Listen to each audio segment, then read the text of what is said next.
Just like the Eagles and Packers, we're getting the Commanders heading down to Tampa as this was a rematch of their opening day game.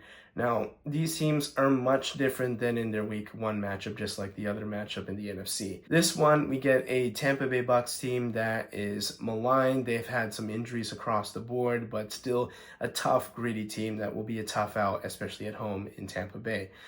The Commanders come in as maybe we don't know what we have with Jayden Daniels to wow, this kid could be the next best thing in the NFC. He has been lighting the league by fire, should be the rookie of the year. He is one of the best dual threat quarterbacks in the league. This guy has transformed DC as a whole. He has caught the whole city on fire.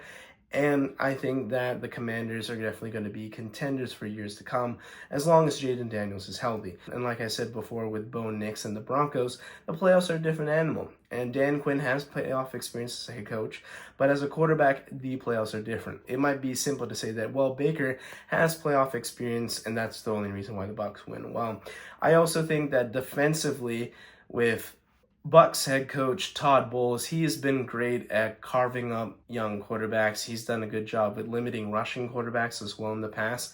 He may not have the personnel to replicate that in this game, but I think that he'll be able to put his guys in situations for success. I do think that the connection between Baker and Mike Evans is just very special as well. You saw the two link up to become as Mike Evans hit the 1,000-yard mark for the 11th consecutive time. He's never had a season below 1,000 yards, and credit to him because he's had some injuries this year with his hamstring, but was able to keep the streak alive. It's on for another year. I just trust the veteran side and not going to lean on the inexperience of the Commanders. That's really my only bet in this.